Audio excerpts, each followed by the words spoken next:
Welcome to মৌহাস diary my channel. Hare Krishna Hare Krishna. আজকে ভগবদ গীতার আমি চতুর্থ অধ্যায় এই জ্ঞান যোগ নিয়ে একটু আলোচনা করছি।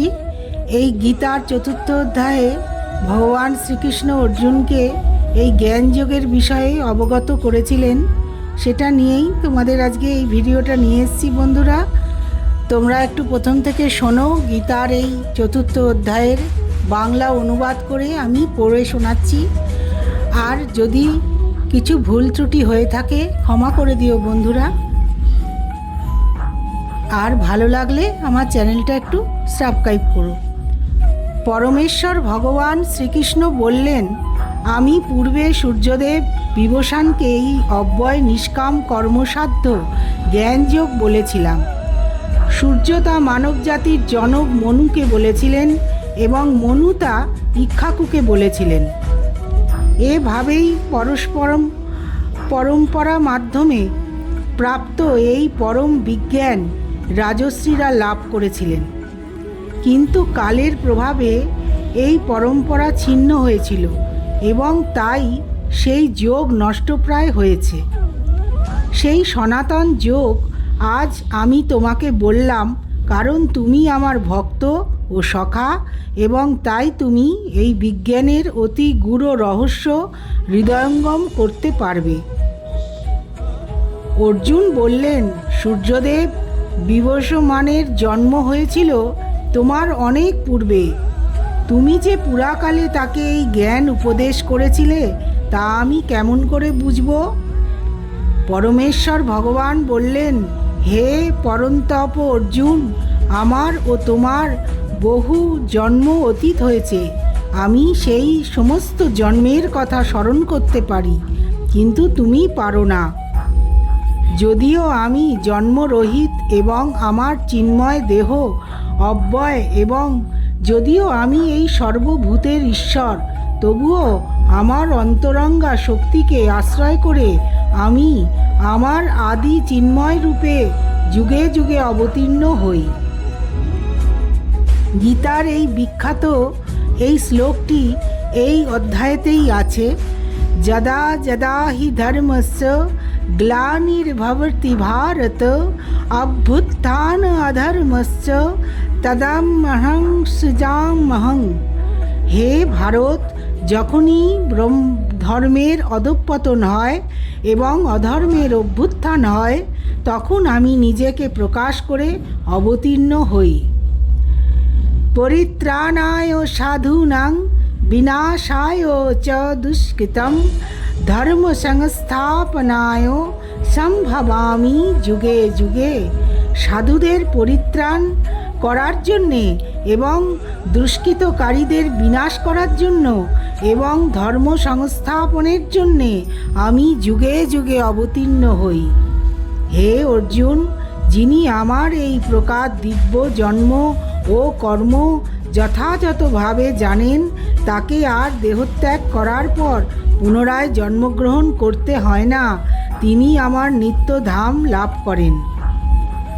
আসক্তি, ভয়, ক্রোধ থেকে মুক্ত হয়ে সম্পূর্ণরূপে আমাতে মগ্ন হয়ে একান্তভাবে আমার আশ্রিত হয়ে পূর্বে বহু বহু ব্যক্তি আমার জ্ঞান লাভ করে পবিত্র হয়েছে, এবং এভাবেই সকলেই আমার অপ্রাকৃত প্রীতি লাভ করেছে।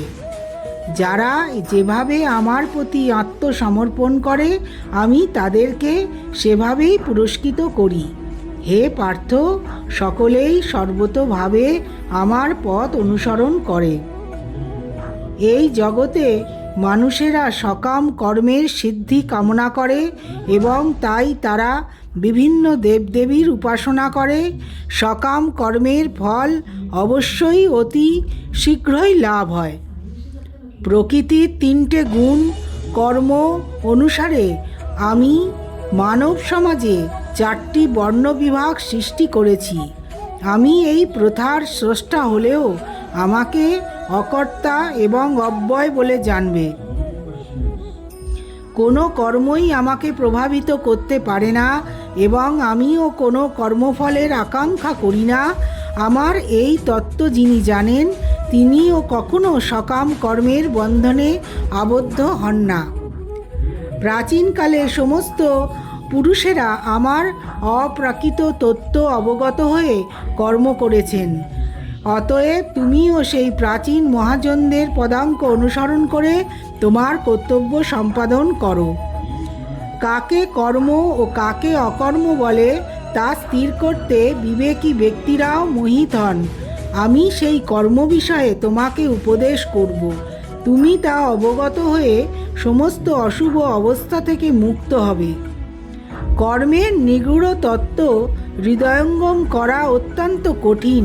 তাই কর্ম, বিকর্ম ও অকর্ম সম্বন্ধে যথাযথভাবে জানা কর্তব্য। যিনি কর্মে অকর্ম দর্শন করেন এবং অকর্মে কর্ম দর্শন করেন, তিনিই মানুষের মধ্যে বুদ্ধিমান। সব রকম কর্মে লিপ্ত থাকা সত্ত্বেও তিনি চিন্ময় স্তরে অধিষ্ঠিত। যারা সমস্ত কর্ম, প্রচেষ্টা, কাম ও সংকল্প রহিত, তিনি পূর্ণ জ্ঞানে অধিষ্ঠিত। জ্ঞানীগণ বলেন যে তার সমস্ত কর্মের প্রতিক্রিয়া পরিশুদ্ধ জ্ঞানাগ্নি দ্বারা দগ্ধ হয়েছে।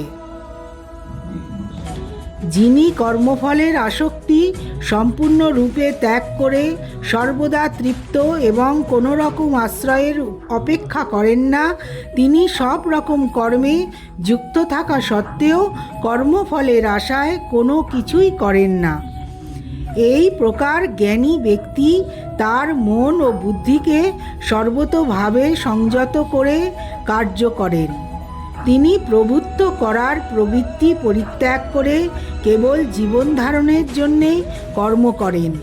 এভাবেই কর্ম করার ফলে কোনো রকম পাপ তাকে স্পর্শ করতে পারে না।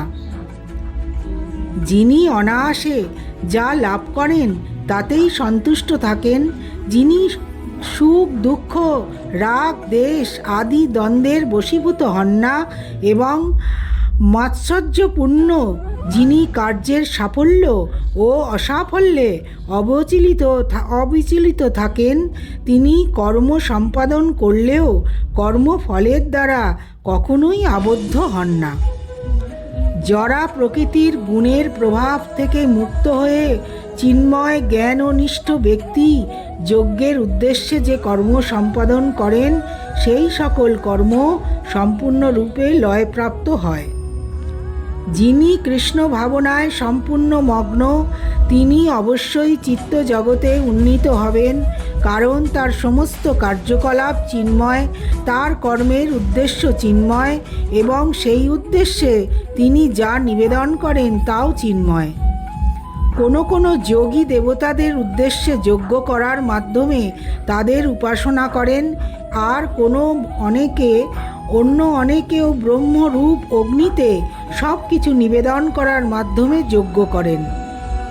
কেউ শুদ্ধ ব্রহ্মচারীরা মনোসংযম রূপ অগ্নিতে শ্রবণ আদি ইন্দ্রিয়গুলিকে আহুতি দেন।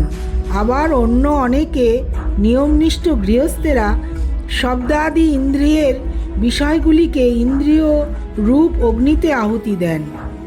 মন ও ইন্দ্রিয় সংযমের মাধ্যমে যারা আত্মজ্ঞান লাভের প্রয়াসী, তারা তাদের সমস্ত ইন্দ্রিয়ের কার্যকলাপ ও প্রাণবায়ু জ্ঞানের দ্বারা প্রদীপ্ত আত্মসংযম রূপ অগ্নিতে আহুতি দেন। কঠোর ব্রত গ্রহণ করে কেউ দ্রব্য দান রূপ যজ্ঞ করেন, কেউ তপস্যা রূপ যজ্ঞ করেন, কেউ অষ্টাঙ্গ যোগ রূপ যজ্ঞ করেন এবং অন্য অনেকে পারমার্থিক জ্ঞান ও লাভের জন্যে বেদ অধ্যয়ন রূপ যজ্ঞ করেন। আর যারা প্রাণায়াম চর্চায় আগ্রহী, তারা অপান বায়ুকে প্রাণবায়ুতে এবং প্রাণবায়ুকে অপানবায়ুতে আহুতি দিয়ে অবশেষে প্রাণ ও অপান বায়ুর গতি রোধ করে সমাধিস্থ হন। কেউ আবার আহার সংযম করে প্রাণবায়ুকে প্রাণবায়ুতেই আহুত দেন। এরা সকলেই যজ্ঞ তত্ত্ববিদ এবং যজ্ঞের প্রভাবে পাপ থেকে মুক্ত হয়ে তারা যজ্ঞাবশিষ্ট অমৃত আস্বাদন করেন এবং তারপর সনাতন প্রকৃতিতে ফিরে যান। হে কুরুশ্রেষ্ঠ, যজ্ঞ অনুষ্ঠান না করে কেউই এই জগতে সুখে থাকতে পারে না, তাহলে পরলোকে সুখপ্রাপ্তি কি করে সম্ভব? এই সমস্ত যজ্ঞই বৈদিক শাস্ত্রে অনুমোদিত হয়েছে এবং এই সমস্ত মুক্তি বিভিন্ন প্রকার কর্মজাত, সেগুলিকে যথাযথভাবে জানার মাধ্যমে তুমি মুক্তি লাভ করতে পারবে। হে পরন্তপ দ্রব্যময় যজ্ঞ থেকে জ্ঞানময় যজ্ঞ শ্রেয়। হে পার্থ, সমস্ত কর্মই পূর্ণরূপে চিন্ময় জ্ঞানে পরিসমাপ্তি লাভ করে। সদ্গুরুর শরণাগত হয়ে তত্ত্বজ্ঞান লাভ করার চেষ্টা করো, বিনম্র চিত্তে প্রশ্ন জিজ্ঞাসা করো এবং অকৃত্রিম সেবার দ্বারা তাকে সন্তুষ্ট করো, তাহলে সেই তত্ত্বদ্রষ্টা পুরুষেরা তোমাকে জ্ঞান ও উপদেশ দান করবেন। হে পাণ্ডব, এভাবে তত্ত্বজ্ঞান লাভ করে তুমি আর মোহগ্রস্ত হবে না, কেননা এই জ্ঞানের দ্বারা তুমি দর্শন করবে যে সমস্ত জীবই আমার বিভিন্ন অংশ, অর্থাৎ তারা সকলেই আমার এবং তারা আমাতে অবস্থিত। তুমি যদি সমস্ত পাপীদের থেকেও পাপিষ্ঠ বলে গণ্য হয়ে থাকো, তাহলেও এই জ্ঞানরূপ তরণীতে আরোহণ করে তুমি দুঃখ সমুদ্র পার হতে পারবে। প্রবল রূপে প্রজ্বলিত অগ্নি যেরাম কাষ্ঠকে ভস্মাত করে সেই অর্জুন, হে অর্জুন, তেমনি জ্ঞানাগ্নিও সমস্ত কর্মকে দগ্ধ করে ফেলে। এই জগতে চিন্ময় জ্ঞানের মতো পবিত্র আর কিছুই নেই। এই জ্ঞান সমস্ত যজ্ঞের পরিপক্ক ফল। ভগবত ভক্তি অনুশীলনের মাধ্যমে যিনি সেই জ্ঞান আয়ত্ত করেছেন, তিনি কালক্রমে আত্মায় পড়া শান্তি লাভ করেন। সংযতেন্দ্রিয় ও তৎপর হয়ে চিন্ময় তত্ত্বজ্ঞানে প্রজ্ঞাবান ব্যক্তি এই জ্ঞান লাভ করেন। সেই দিব্য জ্ঞান লাভ করে তিনি অচিরেই পরা শান্তি প্রাপ্ত হন। অজ্ঞ ও শাস্ত্রের প্রতি শ্রদ্ধাহীন ব্যক্তি কখনোই ভগবত ভক্তি লাভ করতে পারে না। সন্দিগ্ধ চিত্ত ব্যক্তি ইহলোকে সুখ ভোগ করতে পারে না এবং পরলোকেও সুখ ভোগ করতে পারে না। অতএব হে ধনঞ্জয়, যিনি নিষ্কাম কর্মযোগের দ্বারা কর্ম ত্যাগ করেন, জ্ঞানের দ্বারা সংশয় নাশ করেন এবং আত্মার চিন্ময় স্বরূপ অবগত হন, তাকে কোনো কর্মই আবদ্ধ করতে পারে না। অতএব হে ভারত, তোমার হৃদয়ে যে অজ্ঞান প্রসূত সংশয়ের উদয় হয়েছে তা জ্ঞানরূপ খড়গের দ্বারা ছিন্ন করো। যোগাশ্রয় করে যুদ্ধ করার জন্যে উঠে দাঁড়াও।